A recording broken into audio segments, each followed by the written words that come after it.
Welcome back to our distance learning. Today I'm going to raise an interesting question. When we talk about sex, why do we even use words like right and wrong?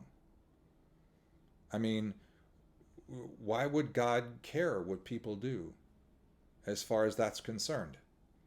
I mean, why couldn't it be like sports? When we talk about sports, we never use words like right and wrong. We say that someone did something smart or dumb or skillful or unskillful. We don't use words like wrong, immoral. Can you imagine that? He dropped the ball at the 20. He fumbled. That was so wrong. Now, you can't imagine somebody saying that. You wouldn't use those words there. And some people think that sex should be like that, that words like right and wrong, they just don't apply to that area of life. People just do what they do, choose what they choose. If you're saying right or wrong, you're just trying to put guilt someplace where it doesn't even belong. I realize that some people might say that someone did something wrong during sex if they're talking about consent, that a person did not consent to something that happened. But even then, it wasn't the sexual act that is being identified as wrong. It's the lack of consent. So if both people were consenting, this wouldn't have been wrong at all, no matter what they did. In fact, this is what some people say about sex, that as long as there is consent, that everything is okay, nothing's wrong. But then just ask, does that really sound right to you? Does it really sound right to you that when it comes to sex, that everything has to be okay as long as there's consent? My guess is that that point of view would strike you as rather extreme. But then, if we are going to say that there are certain choices a person might make regarding sex that are wrong, well, why would they be wrong? So, my goal today is to start the answer to that question. I am going to tell you that when it comes to sex, some choices indeed are wrong. When it comes to sex, it is totally appropriate to use words like right and wrong. I'm also going to tell you how it is possible for a choice to be wrong because it is a sin against God Himself. In future lessons, I'm going to talk about how certain types of choices regarding sex are not only sins against God, but also hurtful toward other people and are acts of injustice against them. But today I'm just going to focus on the whole aspect of God. So to start, how could a particular sexual act actually constitute a sin against God Himself? Why would God care what people do sexually? And the answer is that certain sexual acts are sinful because they are an abuse of His gift of sexuality.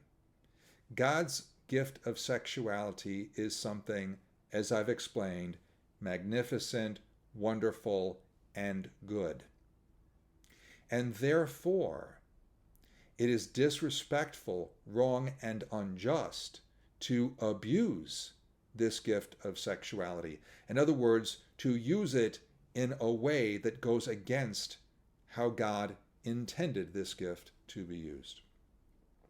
So, to make this point, I'm going to tell you a parable. It's not one of Jesus' parables from the Gospels, but it's a parable I made up. And I call this the parable of the birthday cake. So here's how it goes. It really makes you miss you guys. See, if we were in class, you would be able to help me to read this story, but I'll just have to get through it by myself without you. So let us begin. Carl is home and happy about the fact that it is his birthday and that his friend Jasper is coming to visit him. When Jasper arrives, he has a box. "Happy birthday, Carl," he says, and he hands Carl the gift-wrapped box. A beautiful, sweet aroma escapes the box, revealing its contents. Carl guessed that it was a cake. Jasper was in his first year of culinary school, and he was studying the art of baking. So when Carl carefully undid the wrapping and opened the box, he indeed found a marvelously crafted strawberry shortcake. "Wow," says Carl, "it looks awesome." "Not to brag," replied Jasper, "but I worked on it for hours. Everything is from scratch. I hope you enjoy it." "You mean that?" asked Carl. "Of course I do," said Jasper. "It's all yours." "Great," Carl responded. Carl was in a mischievous mood that day. He lifted the cake out of the box, took it into the kitchen, and with all his might, he threw it against the kitchen wall. It splattered and sent dollops of whipped cream all over the wall and the kitchen table. "Yes," said Carl, "that was awesome." Jasper was in shock, hardly able to react. "What did you just do?" he asked. "You saw," exclaimed an excited Carl. "I threw it against the wall. It was amazing." "But I worked for hours on that cake. It was one of my best yet. The mousse filling was original. How could you do that to me?" "Now wait," said Carl. "Didn't you say, 'I hope you enjoy it'?" "Yes," replied Jasper, "I did say that." "And didn't you say, 'It's all yours'?" "Yes, of course," said Jasper. "So," said Carl, "I just did what you told me to. It was my cake. You gave it to me. I had a right to do what I wanted with it. You told me to enjoy it, and I did enjoy it. I enjoyed throwing it against the wall and watching it explode. So what are you complaining about?" The end. So the question I ask is this: does Jasper have a right to be mad? I'm going to say he most definitely does. Jasper designed and created that cake, making it something of great value. If Carl had respected that, he would have enjoyed the cake in a way appropriate to its value. But Carl did not do that. He used the cake as if it were a thing of much less value. The cake would have been amazing to taste, but Carl decided to have fun destroying it. This was horribly disrespectful to Jasper. Carl did not respect his work, or his time, or his creativity, or his skill. Even worse, he did not respect the love and friendship that went into making the cake. So, in the end, he did not respect, or should I say, he disrespected Jasper. And the really sad thing is, if Carl had used this gift in a way that respected and appreciated its true value, he would have enjoyed it so much more. But no, he lost his chance. He may think he enjoyed it by doing what he did, but he was very foolish. He could have enjoyed a creation of a master baker if he was smart. But instead, he threw it away for a few moments of fun. So, what conclusions would I like us to draw from this parable concerning God and what it means to use or abuse his gift of sexuality? Sex is a gift to us from somebody, from God, who indeed loves you as a friend and calls you a friend. God designed sex with a purpose, which I've spoken to you about. Overall, God's purpose in giving you this gift was and is to bless you and give you happiness. If you use God's gift of sex in the way he intended, if you appreciate the value of that gift, you will honor God and you will experience the great joy that he has meant for you to experience through that gift. However, if you try to use God's gift of sex in ways that God did not intend or against what God intends, you will offend and disrespect God, the giver of the gift. You will have committed an injustice against God himself. You will have done something disrespectful toward God. God did not give humanity the gift of sexuality to be used like some kind of a toy or a drug or for a few passing moments of pleasure. On the other hand, just as Carl would have been way happier if he respected Jasper's gift and used it properly, human beings will be far, far happier if they respect and appreciate God's gift of sexuality and its great value. If they do, they will enter into the great mystery of love and life. And there is nothing on earth that is as beautiful and precious as love and life. On the other hand, just as Carl abused Jasper's gift and therefore missed out on something that would have made him very happy, quite sadly today, people who abuse God's gift of sexuality miss out on many amazing blessings. Here is another parable I wrote. I call this the parable of the cake in the garbage. Phyllis and Carla, on a hot summer day, are walking down the street, and they see a pile of trash out for collection, and on top of the pile of trash is a cake. They stop and look at it. "Huh," says Phyllis. "What is that doing there?" "Yeah," says Carla. "The writing, it's all messed up." "What writing?" asked Phyllis. "It's obvious," said Carla. "Just look closer." Phyllis bent down and took a close look at the cake. "I still don't see," she started to say when she felt Carla's hand on the back of her head. Then the next second, she felt her face being pushed deep into the cake. Carla was laughing hysterically, and then Phyllis started laughing too. It tastes great. You should try it," Phyllis said as she grabbed the cake and threw it at Carla with perfect aim. Both girls with cake on their faces laughed and then went to find a hose in the garden to wash it off. The end. So here's another question. Did Phyllis and Carla do something wrong to somebody? Not really.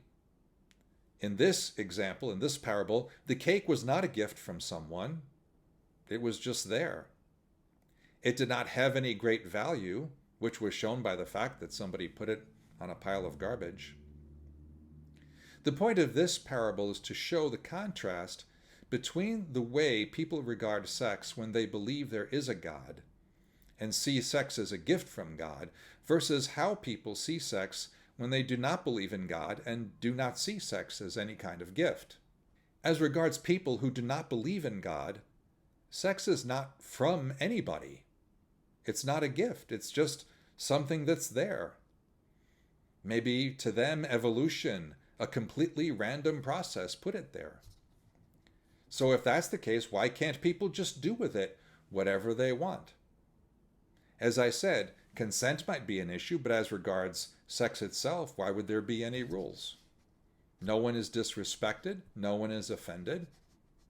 If there is no God, when it comes to sex, there really is no sin. But notice also, in this way of looking at sex, sex has very little value because sex is not important. It's not important what you do with it. Notice the contrast. People who listen to the teaching of the Catholic Church learn that sex is something hugely valuable and important, a gift from God and an invitation to share in His creative and creating love. On the other hand, people who do not believe in God or in sex as a gift from God tend to think about sex as being something very unimportant and trivial. In the year 2002, a French author by the name of Catherine Millet published a memoir about her sex life, which sold very well in France. This book was filled with stories about her numerous erotic encounters over the course of 20 years. One reviewer called the book a sexual bragfest. There was an interview with Ms. Millet about her book by a journalist from the New York Times. At the end of the interview, she offered her insights gained from her experiences. One might think that could be interesting. 20 years of numerous and varied sexual encounters. That's a lot of sex.